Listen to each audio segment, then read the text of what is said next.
Hola, ¿qué tal amigos amantes del conocimiento? Saludos afectuosos y bienvenidos a nuestro canal Eureka, el primer grupo de estudio UNI. Hoy compartimos contigo la solución de un segundo examen parcial de química evaluado por el Centro Preuniversitario de la Universidad Nacional de Ingeniería en el proceso de admisión 2021.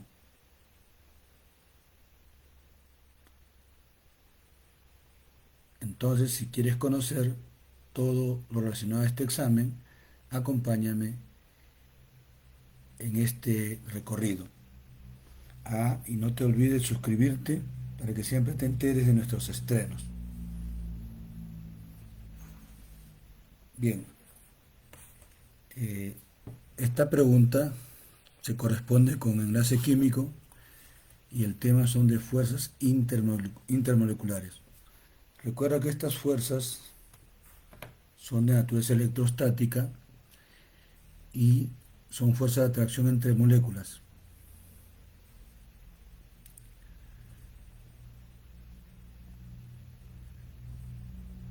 Justifican los estados condensados, sólido y líquido, pero también se evidencian en los gases reales cuando están sometidos a alta presión a punto de licuarse. Bueno, analicemos la pregunta. Dadas las sustancias metano, metanol, cloruro de hidrógeno, se presentan las siguientes proposiciones con respecto a las fuerzas intermoleculares que unen estas sustancias. Alternativa 1, romanos. Las fuerzas de dispersión de London mantienen unidas a las moléculas de metano. El metano es un compuesto que está contenido por moléculas apolares y por lo tanto las únicas fuerzas que justifican el estado sólido o líquido del metano y sus propiedades en dichos estados son las fuerzas de dispersión de London. Son las fuerzas dipolo instantáneo, dipolo inducido. Son las únicas fuerzas. Así que la primera alternativa sería correcta. Correcta. Alternativa número 2. Las moléculas del cloruro de hidrógeno se unen por enlaces puente hidrógeno. Las moléculas de cloruro de hidrógeno son moléculas polares, diatómicas, heteronucleares, ¿no?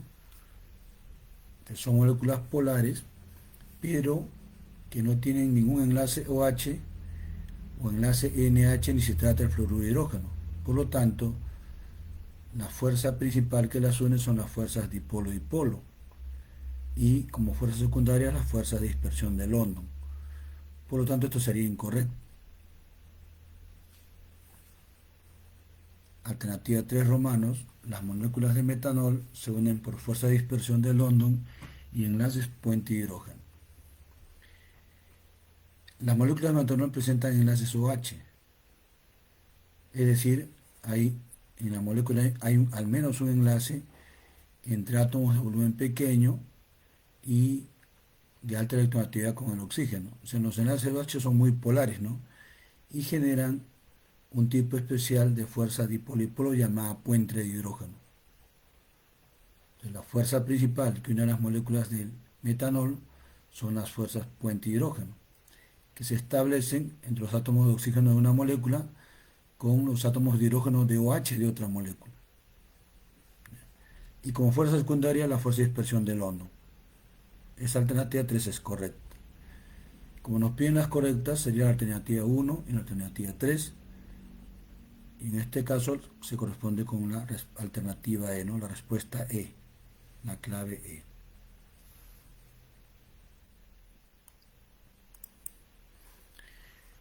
En la pregunta 8 corresponde a estados de reacción de la materia, fundamentalmente al estado líquido, y tiene que ver con propiedades generales y principales propiedades intensivas.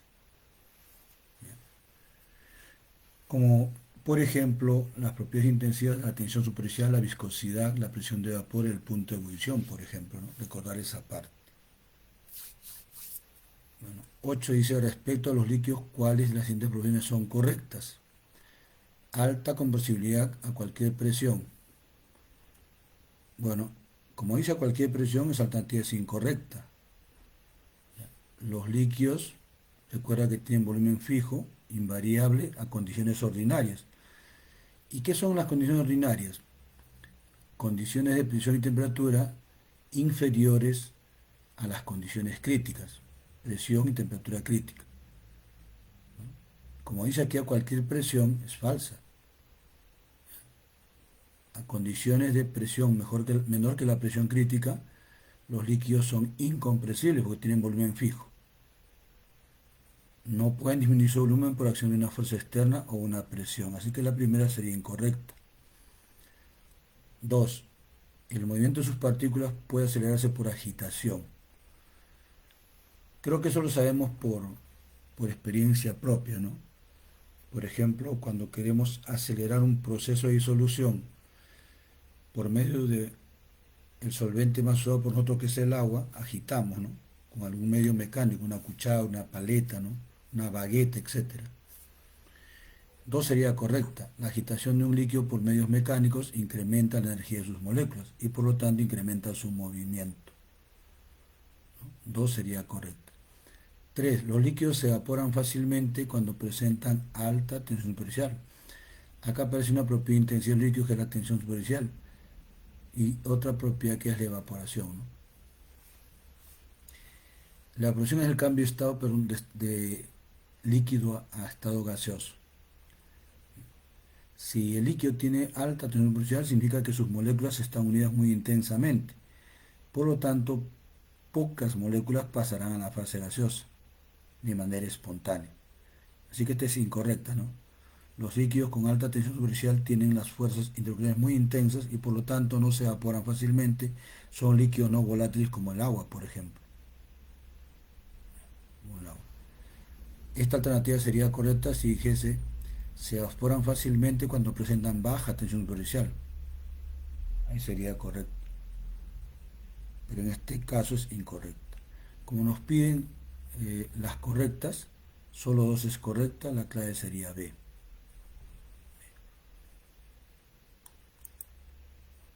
La pregunta 9 tiene que ver con nomenclatura química inorgánica. Reconocer tipos de compuestos, ¿no? Según el número de elementos que les dieron origen, ¿ya? Y se trata del siguiente grupo de compuestos, ¿ya? El óxido de dicloro, el óxido de bario, el hidróxido de sodio, el sulfuro de hidrógeno y el yoduro de potasio. Indica la cantidad de compuestos binarios. Los compuestos binarios son aquellos en cuya composición química encontramos átomos de 2 elementos diferentes. O también podemos decir, ¿no? Compuestos binarios son aquellos que fueron originados a partir de 2 elementos diferentes. Entonces buscamos. Primer compuesto, el óxido de dicloro. Binario porque encontramos átomos de oxígeno y de cloro nada. Segundo compuesto binario, el óxido de bario, porque encontramos solo átomos de bario y átomos de oxígeno. Binario, el sulfuro de hidrógeno, porque encontramos solamente átomos de hidrógeno y azufre. Y binario, el yoduro de potasio, porque encontramos átomos de potasio y de yodo. De la lista que nos muestran, 1, 2, 3, 4 serían compuestos binarios. Y habría uno que es ternario, que es el hidróxido de sodio, porque encontramos átomos de sodio, átomos de oxígeno y átomos de hidrógeno. La respuesta sería: hay 4 compuestos binarios. Y sería la respuesta D, la clave D.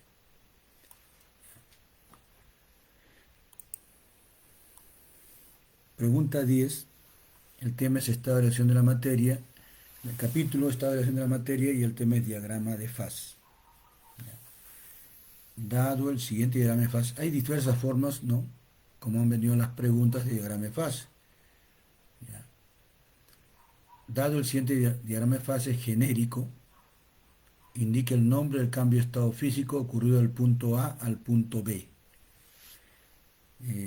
C es el punto crítico. Acá está la temperatura crítica. El punto A nos informa que la sustancia se encuentra a una temperatura mayor que la crítica y en estado gaseoso. Es decir, la sustancia se encuentra como gas sobrecalentado. o sea, como un gas propiamente dicho. Si seguimos la trayectoria de A hacia B, vamos a cambiar de estado gaseoso a estado líquido. Y cuando es un gas propiamente dicho, el proceso se llama licuación o licuefacción. El cambio de estado de A hacia B corresponde a un cambio de estado de un gas a una temperatura mayor que la temperatura crítica, gas sobrecalentado, al estado líquido. Cambio de estado gaseoso al estado líquido.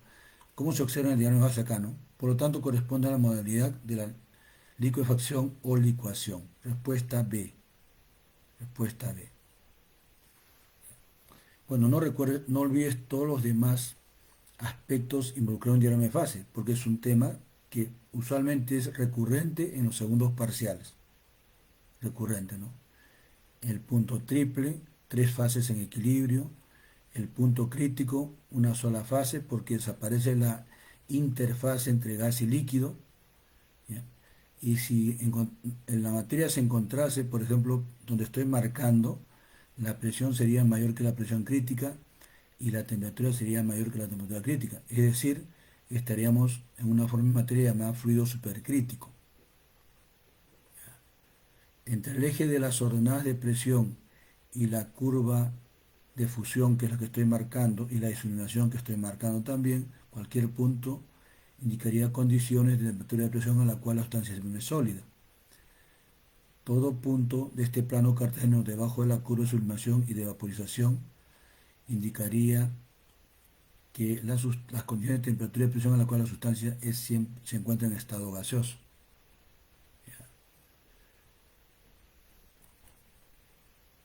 Y por ejemplo, antes de la temperatura crítica o hasta la temperatura crítica es posible pasar del estado gaseoso al estado líquido por aumento de la presión.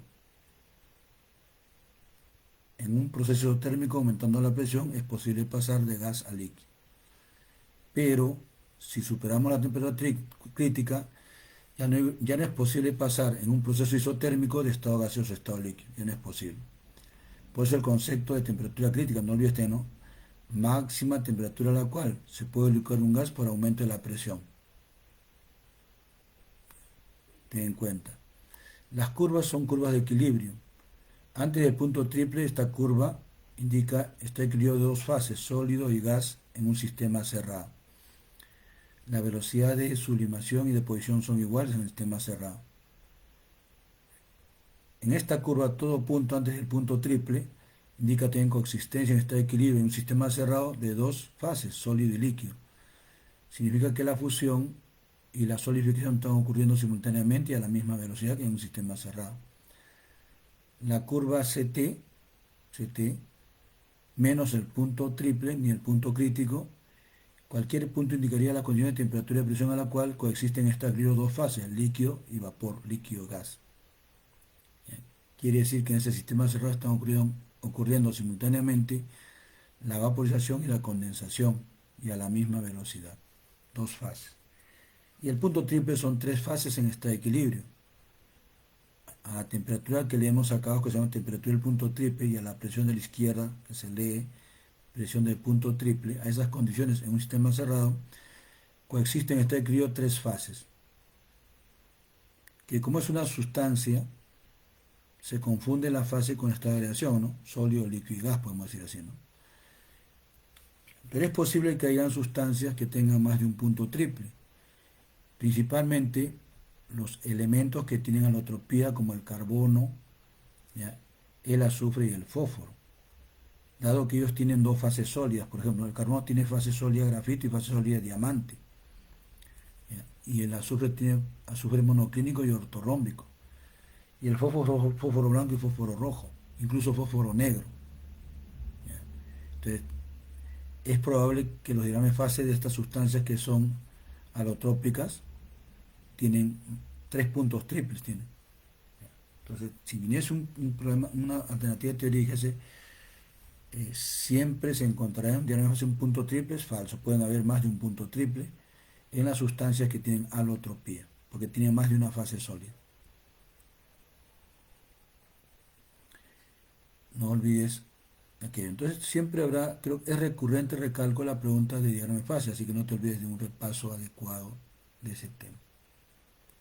Esto tiene que ver con es parte de la termodinámica química y tiene que ver con el estudio de sistemas cerrados que van a alcanzar este equilibrio.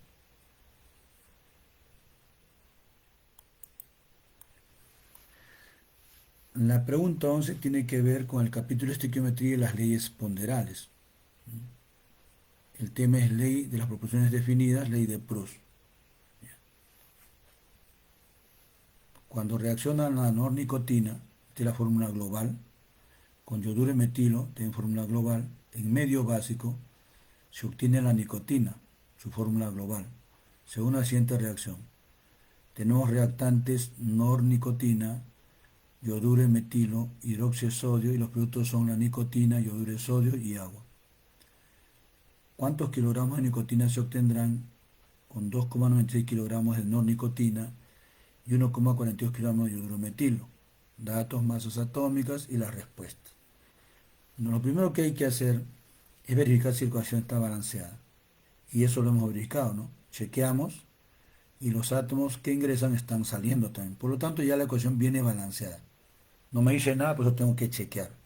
¿Ya? Entonces verificamos si la ecuación está balanceada y como tenemos como datos masa de reactantes y nos piden la masa del producto, entonces tenemos que, una vez que está la ecuación balanceada, convertir la información molar, porque los coeficientes indican moles, ¿no?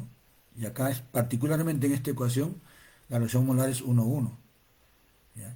Y no tengo necesidad de escribir toda la ecuación porque como ya está balanceada, escribo solamente las sustancias que están involucradas en el problema. Está involucrado el reactante, ¿no? Nicotina y el yoduro de metilo. Y el producto nicotina. Los demás ya no lo tomamos en cuenta porque no participan del problema, ¿no? Ya está balanceada la ecuación ya. La relación entre ellos es mol a mol. Por cada mol de nornicotina se va a consumir un mol de yoduro y metilo y se va a obtener un mol de moléculas de la nicotina. Pero tengo datos de masa, así que la información molar la pasamos a masa con la masa molar. Por eso nos han dado la masa atómica. Sumatoria de masas atómicas del C9N2H12 es 148. De tal manera que un mol de nornicotina equivale a 148 gramos. De igual manera calculamos la masa molar del yoduro metileno, o yoduro metilo, perdón. Sumas la masa atómica del yodo, más carbono, más 3 hidrógenos. Eso nos da 142. Entonces, un mol de moléculas de yoduro metilo es 142 gramos.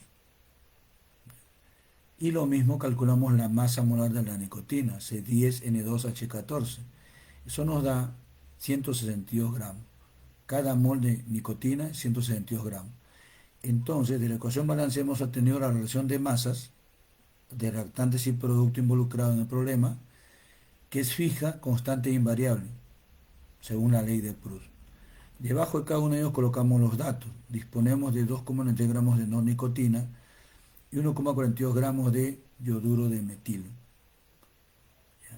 Y acá debajo de la nicotina, nuestra incógnita, ¿no? La masa de nicotina que se va a obtener. Recuerda que cuando tienes como dato, más de un reactante, pueden ser dos o más, en este caso son dos, ¿ya? Tienes que reconocer el reactivo limitante para hacer con el cálculo. Una de las formas de reconocerlo es dividir el dato, en este caso 2,96 entre 148 y 1,42 entre 142. Dividir el dato entre lo que se obtuvo del balance, en este caso la masa dato entre la masa del balance. El menor cociente identifica el reactivo limitante. 2,96 entre 148 es 0,02. En cambio, 1,42 entre 142 a 0,01. Este es el menor cociente. Quiere decir que el yoduro y metilo es el reactivo limitante. Así que con él calcularás el producto que es la masa de la nicotina. La ley de Proust, proporciones fijas, constantes y variables. 1,42 es a 142 como la masa de nicotina es a 162. Despejando, obtenemos lo pedido. Sería 1,42 por 162 entre 142, ¿no? 1,62 kilogramos. ¿Ya? Ahora, es posible que también te pidan con rendimiento. Esta masa de producto calculada con la ley de Proust se llama masa teórica, ¿no es cierto? Y si dan un rendimiento o eficiencia, me están pidiendo la masa real. Se multiplica la masa teórica por ese rendimiento o eficiencia, por ese porcentaje. ¿Ya? O también, puede ser que en el problema venga como dato la masa del producto. En este caso podría haber venido como dato la masa de la nicotina. y el problema menciona rendimiento, calcular rendimiento. Entonces, con la ecuación como estás viendo, calculas la masa teórica, porque la masa teórica no va a venir como dato, ¿no? La tienes que calcular, y la masa real venía como dato. El rendimiento sería masa real, cantidad real, entre masa teórica, cantidad teórica y por ciencia. Entonces, la estequiometría tiene una variabilidad, ¿no? Distintos tipos de problemas que podrían venir, pero los conceptos son los mismos. Aquí la respuesta sería la C.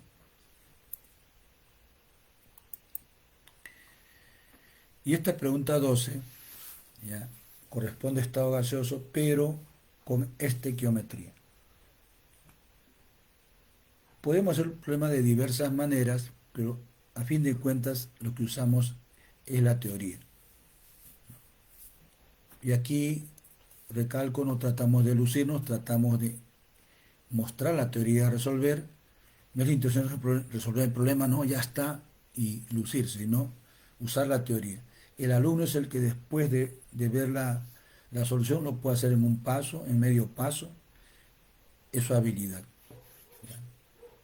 Puedo poner acá de frente los datos y tener la respuesta, ¿no? Pero tratemos de, obviamente, ir de manera progresiva.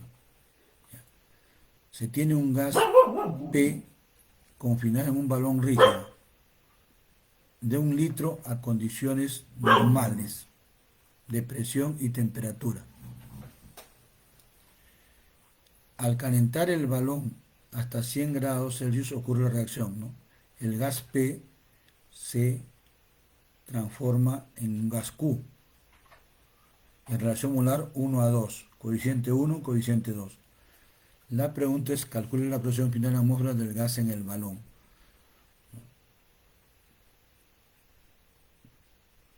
Dado el texto del problema, se entiende que todo el gas P transforma en gas Q. Gas Q. Y nos piden la presión final. Obviamente, si estamos calentando el balón hasta 100 grados Celsius para que ocurra la reacción química, ya habrán cambiado las condiciones normales. Lo que no va a cambiar es el volumen del recipiente, pues es un balón rígido, ¿no? El gas Q al final está en 1 litro, ocupa un volumen de 1 litro al final, el gas Q. Entonces, ¿qué nos llevamos para el gas Q al final? Conoceríamos el volumen y la temperatura, ¿no? Nos están pidiendo la presión. Entonces, inicialmente conocemos el volumen y temperatura del gas Q al final. ¿Qué nos faltaría para calcular su presión, su número de moles? Y eso lo haremos por estequiometría. Como el gas P se encuentra a condiciones normales y ya tenemos de dato el volumen y dato de condiciones normales, podemos calcular su número de moles. O bien haciendo uso del concepto de volumen molar normal, o bien usando presión 1 atmósfera, temperatura 273 Kelvin, y volumen 1 litro con power down, calculas el número de moles. ¿Ya? O si no, puedes ponerlo de frente acá en la ecuación. Como este coeficiente es 1 y el gas se encuentra a condiciones normales, entonces acá es 22,4 litros. Por cada 22,4 litros se obtienen 2 mol de Q. Y acá abajo puedes poner 1 litro, que es lo que tú tienes ahí, cuántas moles también. Puedes hacerlo de frente. Como digo, eso ya es una potestad del alumno. Para que se note mejor, yo lo calculo aparte.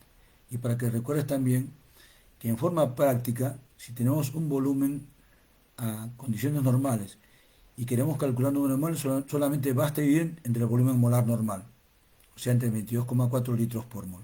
En este caso, el gas P ocupa el volumen de 1 litro a condiciones normales. Sería 1 litro entre 22,4 litros por mol. Al dividir da número de moles de P, 0,0446 mol. Y ahora venimos a la ecuación para la estequiometría, ¿no? Por cada mol del gas P, 2 moles de Q se obtienen. Eso dice la ecuación balanceada. Debajo colocamos las moles del gas P que disponemos, ¿no? 0,0446 mol. Y la incógnita, las moles de Q que obtendremos. La ley de Proust, ¿no? 0,0446 moles a 1 como moles de Q es a 2. Despejando, tenemos 0,0892 mol del gas Q al final.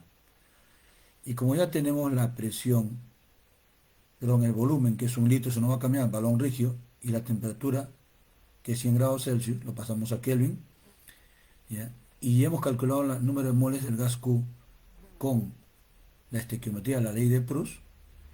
Entonces ya pavo ratón para calcular la presión del gas Q en el recipiente al final. Entonces, presión del gas Q por el volumen igual R por T y moles de Q que hemos calculado. La presión queremos saber, el volumen sigue siendo un litro porque es un balón rígido, R 0,022 porque las respuestas tengan atmósferas, 100 grados Celsius más 273, 373 Kelvin. Y número de moles de Q que hemos calculado 0,0892. Despejamos de acá la presión ejercida por el gas Q al final del proceso, que es 2,73, vamos redondeando, ¿no? Redondeando. La respuesta sería CAS.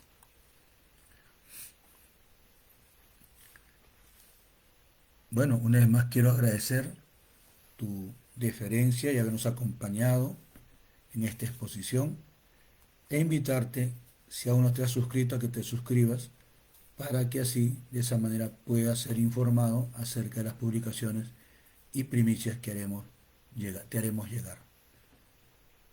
Muchas gracias y hasta una siguiente oportunidad.